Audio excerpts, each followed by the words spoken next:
Queen Elizabeth's resting place has been revealed as the Prince and Princess visit Wales for the first time with their new titles. It's such a beautiful, it's a really tiny little chapel too. If you've ever been to St. George's, it's like this really tiny chapel sort of tucked away. And I think it's probably, they must be so happy with this choice that they can all be together in this little corner of a place that was so special to them. A Bombshell book claims that Prince Harry told King Charles that he was unhappy with royal life via email and was denied a meeting with the Queen. Harry tried to speak to the Queen but was intervened. And this is another story where it's coming back. We're hearing more details, that he's tried to schedule this. They've said, he's been told, no, she's not available anymore. So it'll be interesting to see these stories sort of in this book in print expanded on with as many details as Valentine Lowe has. Plus, what do the next few weeks look like for King Charles now that the mourning period has come to an end? I think he also is hoping to spend some time with his family. I mean, he has seen obviously a lot of them, but grief is a time when you do need to see people. He has made it very clear that he trusts Prince William and Princess Catherine implicitly. So I expect we'll see some time spent with them. We've got that plus so much more in today's Royally Us. Hello to our fellow royal lovers and welcome to Royally Us. I'm Christina. That's Christine. Christine, I can't believe it's been a little over a week since we covered the Queen's funeral. And now we're getting a first look at her resting place. I know, it's just, but I saw on Twitter, someone saying that it's been almost 3 weeks since she's died. And I just can't believe that. But we did see her final resting place, and I'm excited to get into that later. Yeah, definitely. Before we do get into it, let's see what you guys had to say about last week's show. A lot of people obviously expressing their condolences and their remembrances about the Queen. As Fitzpatrick said, the pony, the corgis, and the lone bagpiper slowly walking away was what moved me to tears. I think a lot of people, I know you said the bagpiper as well. I think it forgot me. Yes, it definitely, I think that got a lot of people. It definitely did. But so many moving moments. And then Joan Neal says Charlotte and George will remember their grandmother's funeral all their lives. It's wonderful that they share the Jubilee with their grandmother. That was fun, which hopefully will offset the sadness of the funeral. Yeah, spending that time with their great grandmother had to be amazing, because not a lot of kids get to spend that much time with their great grandparents. I know, it must have been so special. And I think, again, there was a lot of people questioning, should George and Charlotte be there? I mean, Charlotte's still so young, but actually, I think it's a good point that they'll always remember this. This will kind of always be part of their story. So I think it was really important. And I wasn't sure at first either, but now that I've seen everything that's happen, I think it was the right choice. Definitely. All right, well, let's get into our royal roundup. And like we were saying, the mourning period has come to an end, and Buckingham Palace shared a photo of the Queen's final resting place.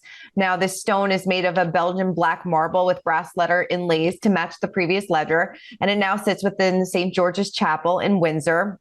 And the ledger stones now includes the dates of birth of her father, her mother, and of course her husband, Prince Philip, who died at the age of 99 in April of 2021. I mean, it looks like a beautiful resting place. It really does. It's such a beautiful, it's a really tiny little chapel too. If you've ever been to St. George's, it's like this really tiny chapel sort of tucked away. And I think it's probably, they must be so happy with this choice that they can all be together in this little corner of a place that was so special to them. I also loved in the photo that was shared by the royal family that it was just full of wreaths from family members. And I was sort of looking at it wondering who sent which wreath and did they coordinate, did someone say, okay, let's all do this color, that sort of thing. But it is so special. I know so many people will hope to visit because it is open to the public. You can see the little chapel where they are resting. Definitely a beautiful place to be laid to rest. It definitely was. Well, King Charles went straight to work following his mother's death. A photo was released of the king seen at the desk in Buckingham Palace with that famous red box containing documents that needed his attention. The king is seen in his first days of work as monarch on September 11th, which was just a few days after the Queen's death on September 8th. Of course, the red box is the daily dispatch of papers from the ministers around the UK and the realms like Canada and Australia, of which Charles is also king. We know that this was something that, Queen Elizabeth tended to, I think, every day except for Christmas. Yeah. Yes, it's this famous black box. I think there's been so many, we've seen it in so many movies. I know it was in The Crown and things like that, where they take it and then they flip it upside down because, you know, the staff usually hides things at the bottom. I was thinking about this. I wonder if now the staff hides things at the top, anticipating that they'll just flip it over again. But yes, he's back to work. I think it is one of those things that, you know, every single day they go through the papers, they check in on the correspondence, and it's sort of, even on weekends, even during holidays, it's just their way of sort of checking in on the Commonwealth. So while it is a little bit surprising that Charles would go back to work so quickly, I really wanted him to rest and mourn and take some private time.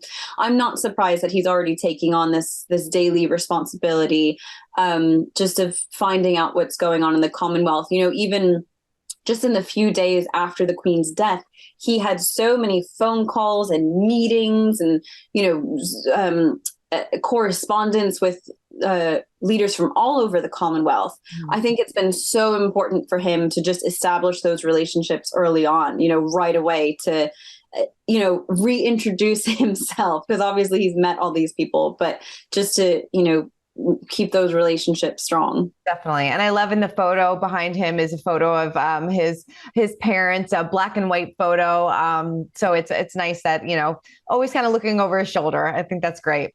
I know that so I love these photos. They're always staged very, very carefully, because there's also this big sort of crusty tome of Shakespeare's complete works on the desk with him. It's just little things like that make that sort of, you know, they put that there on purpose, like the photo, and, you know, they're thinking things through. Definitely. It's always great to find those little Easter eggs in the background of the photos. Well, Kate Middleton and Prince William stepped out to show their support to the volunteers of operational staff who were involved in the committal service for the Queen at St. George's Chapel in Windsor. They also supported the crowds that gathered to pay tribute to the Queen after her death on September 8th. So take a look at this. We should be so proud, honestly, because of so many people being involved, but it was extraordinary from the family's perspective, but also from members of the public. Everyone was saying, you know, when we did the walkabout, just saying how special they felt it was to be part of it, how easy it was to be involved. We saw the different car parking logistics. I couldn't believe how far people were walking, having parked their cars. And it was just quite some distance, wasn't it? But it's amazing. Thank you very much. This was so interesting to me, because I think it was Prince William who said that the Queen passing away at Balmoral, this was the plan that they didn't really plan for the most. So this was a little bit unexpected. Yeah, there were these great little sound bites from this visit. I think it was a really personal visit. You know, William and Kate were sort of, not that they were off guard, but they were sort of really honest. You know, there was those little quotes. William said that they saw those 5 rainbows up at Balmoral.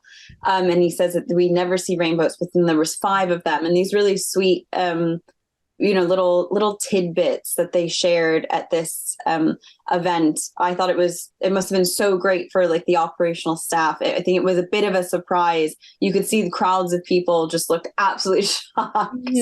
Yeah, definitely. No, and you know, they've been busy. They've visited Wales for the first time as the Princess and Princess of Wales. So it was nice to see them step out and, you know, visit Wales for the very first time, because they lived there as newlyweds going back in the day. Yes, I know. So they've made their first official visit to Wales as the Prince and Princess of Wales, and they started their visit at Anglesey, which is sort of this really little coastal town, part of, you know, Prince William's military service. He was stationed there for a few years, and it's been so special to them. One of their first royal engagements ever was up at Anglesey at the RAF base up there, and then today, one of their first engagements as the Prince and Princess of Wales is right back in the same spot. So it's been, you know, clearly it's really important to them. And we see those sort of, you know, circles and patterns. They're reminding us of those past events. And then they met with, you know, representatives from the region. They met with the cutest little schoolboy. I don't know if you saw those photos popping up, but it's nice to see them hit the ground running. And, you know, the Prince and Princess of Wales title it is sort of ceremonial, but it is actually really important to the royal family to have a close bond with Wales. So it's exciting to see them, hit the ground running. Definitely.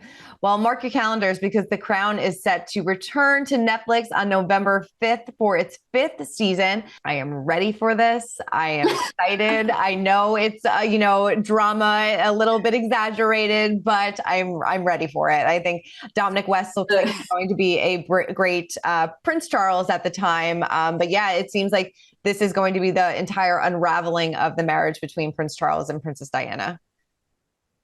I think that the Buckingham Palace press office is sweating. They are just they are stressed. But I did see something really interesting. I remember when Dominic West was cast, and even he said, "I don't look anything like him." And I saw a really interesting commentary saying that perhaps that was done on purpose. So we do sort of differentiate the character from the man.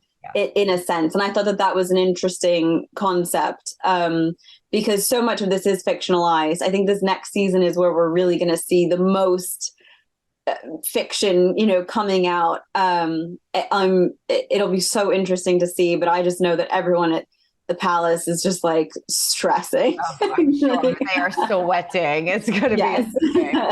All right. Well, it is time to spill the royalty and a new Bombshell book. I feel like every few months I'm like Bombshell book. But this one is set to be released by Valentine Lowe, who is a royal correspondent for the Times. So this book is called Courtiers: The Hidden Power Behind the Crown.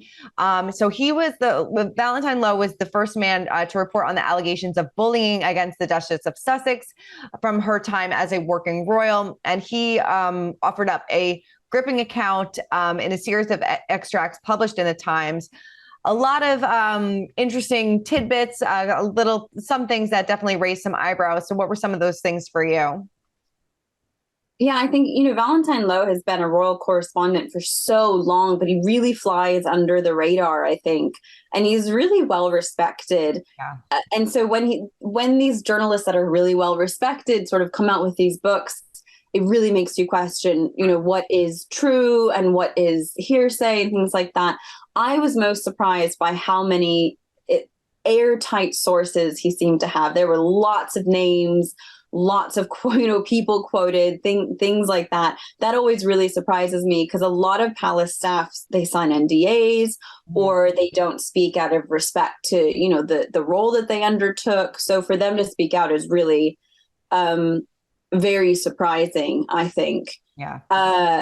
But I think just so many of the stories were rumors that we had heard or sort of stories that came out, but we didn't hear too much about them ever again. And so it's just interesting to see them all, compiled together in this book, airtight sources, a really, really good journalist. It'll be really interesting to see this coming out again. I do find the bullying allegations, I've always found that story very interesting. There's so many people who say that it's a cultural difference between British work culture and American culture. I think so many of us can sort of not necessarily relate to that, but sort of see where those cultural differences might lie. And I found that just really interesting to follow that story. Right, definitely. I mean, he opens up, more about that strained relationship that the Duke and Duchess of Sussex had with their staff. Even the staff later allegedly referred to themselves as the Sussex Survivors Club, and that they reportedly felt played by the pair,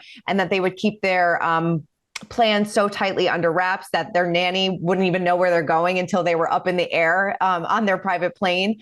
That was definitely information. That information was definitely interesting. Also, Prince Harry saying that he was unhappy within the royal family via email, and he tried to tell the Queen in person, and he was denied. The book states that the message was conveyed to him that the Queen had been confused about her diary and was no longer available. Harry was incensed because it was not true. The courtiers had got in the way, it seems, because they saw the meeting with the Queen as an attempt to pick the Queen off before Harry started talks with the rest of the family. This all happened around Christmas time of 2019, and Valentine Lowe writes that Harry thought about even going to Sandringham and, confronting the Queen in person. Obviously, that didn't happen, but it seems like things definitely got things definitely got testy behind the scenes. Yeah, I think this is another story that I think we once heard, but then never heard more about, where Harry tried to speak to the Queen, but was intervened. And this is another story where it's coming back. We're hearing more details, that he's tried to schedule this. They've said, he's been told, no, she's not available anymore. So it'll be interesting to see these stories sort of in this book in print, expanded on with as many details as Valentine Lowe, has. And I actually think from the excerpts, there's been so many books lately that are really all about how terrible Meghan and Harry are. From the excerpts I saw, I think that this is doing a good job of sort of showing flaws, across the board, where staff was unfair in certain situations, and is doing a decent job of being balanced, which I think is better journalism. Oh, definitely. I mean, he alleges that the Queen, vetoed the idea that the couple be part-time. They wanted to be, half in, half out. And the Queen said, no, that's not really how it works. So it didn't really seem like there was any compromise in this. But I think you make a good point. It does seem like he kind of balances out both sides. So it's definitely going to be an interesting read. Speaking of another book, Catherine Meyer, whose book, Charles, the Heart of a King, that has recently been updated. And she wrote of the king's support since his mother's death, saying, I know him well enough to know he'd be surprised by that. He always expects to be the one who disappoints, but the excitement has lifted him. I'm sure that definitely has, seeing so many people reach out to him, even when he was greeting mourners in the street, they were all singing God Save the King to him. So I'm sure that pretty, uplifted his spirits in a pretty dark time. I know every time you see some, God Save the King being sung, he just looks like he's on the edge of tears. I really think he thought this day would never come, and now it's here. It's so moving for him. But like she says, I think he kind of expected to be disappointed. He expected to disappoint everybody, but actually, I think everyone's hugely supportive. Right. And I mean, she even said that, that now famous pen incident where he was getting so mad that the pen wasn't working. She wrote that it was the young who liked his pen incident, as they saw that as humanizing and authentic. Yet the older people were complaining because it wasn't what the Queen would have done. Yes, the Queen definitely probably wouldn't have done that. But, we have a new king now and, he got a little frustrated. I thought it was funny. I know. Yeah, I thought it was so relatable. And then later on, you saw someone in the crowd bought a little Bic ballpoint pen and gave it to him on the walkabout and said, just in case. I thought it was so humanizing. We all really connected with him in that way. But honestly, the Queen's had little blips, like where she can't cut the cake and she's saying, get that. There's been moments like that. I think that hindsight, we remember her as sort of inhuman, almost superhuman, but actually there were very human moments. Definitely. All right. Well, so what did the next couple weeks look like for King Charles? To help us break that all down is royal historian Gareth Russell. Take a look. Obviously, the Queen is laid to rest, but what's next for King Charles? What do the next couple weeks look like for him? I think we do know that he's hopefully going to have a few days in Scotland to obviously clear up, many of his mother's effects and things there, and to talk to the staff and thank them for everything they did, because there really wasn't any time to thank the staff at Balmoral for their extraordinary work, and their care for Elizabeth II during the final weeks and months of her life, because obviously she spent the last significant segment there. So there will be a time for him to go north to Balmoral to thank the people who work there, to thank the local community for their support for the Queen, and also I hope to have some personal time to grieve. But if that window is allowed to him, it's going to be a small window. He will be expected back in London. There are fairly substantial concerns facing the country. Obviously, it has to be said that is the purview of the democratically elected government led by Prime Minister Liz Truss. However, under the British constitutional setup, it is the monarch's role to advise, guide, and warn the government of the day. And this government might need quite a bit of that, because we are facing a substantial cost of living crisis. The Prime Minister already today made a comment about energy bills that have angered people when she suggested that higher energy bills were a price people should just pay for the sake of national security, which struck some people as fairly tone deaf. And that's not the first time someone in her party has said that. So in many ways, the king will have a not insignificant amount of political work ahead of him with a small p, but he will be back, I think, in London quite soon to advise, guide and warn Prime Minister Liz Truss. I think he also is hoping to spend some time with his family. I mean, he has seen obviously a lot of them, but grief is a time when you do need to see people. He has made it very clear that he trusts Prince William and Princess Catherine implicitly. So I expect we'll see some time spent with them. I would also say that I do think the king very much wants to heal the rift with Harry and Meghan. We saw that olive branch held out the first national address. So maybe we will see attempts to coordinate more regular visits between Harry and Meghan and back to Britain. And also, of course, this will be, I think sometimes people forget, there was the pandemic and there were travel restrictions during the first stage of the Sussexes' stay in the United States. So we'll see, maybe there will be more frequent visits back. I think that is something the king very much wants to happen. Definitely going to be a busy next few weeks for the king. But like you said before at the top, you hope he takes some time to kind of not relax a little bit, but take that time to properly mourn and, get into the right headspace before he dives back into work. But but a lot of things are changing all around him at all times. So in our royal history moment of the week, Queen Elizabeth's title has changed. Pre-funeral, she was Her Majesty the Queen. Now she is officially referred to as Her Majesty Queen Elizabeth. The in a title indicates current title holder. So no the means former title holder, former spouse of title holder, etc. So the palace shifted this description on social media, as seen in a tweet about Princess Anne's visit to thank servicemen who helped stage the Queen's funeral earlier this week. It read, in Portsmouth and Aldershot, the Princess Royal today met service personnel and thanked them for the role they played in Her Majesty Queen Elizabeth's funeral. So, I mean, it's all happening. All these changes are being made. And King Charles has a new cipher as well. So these changes are going to be rolling out within the next few weeks. Yeah, it's so interesting. You only notice it in England, but almost everything has the royal cipher on it. Mm-hmm. Mailboxes and buildings, money has, the royal photo printed on it. They've said that we really won't see changes, like even stamps. We won't see new ciphers and new portraits for probably at least a year or two. I saw about 2 years before we start seeing them on money. So it is a slow change, which I think we need some time to get used to this. Definitely. All right. Well, moving on to our pint-sized palace, and Princess Kate revealed what it was like for her kids to see the preparation for Queen Elizabeth's funeral. She told volunteers, when we've been doing the school run, we've been able to see the preparations going up. We've seen it growing. She said that her 3 kids were particularly beady-eyed about the security drones flying over Windsor before the big event and asked their parents about them. They're still young, so this is probably a lot going on for them. And, seeing drones up in the sky is probably pretty cool for a 9-year-old, a 7-year-old, and a 4-year-old. Kids love stuff like that, right? Drones, helicopters, airplanes, yes. Anything flying up in the sky is very interesting. But it must have been so good for the kids to go to school.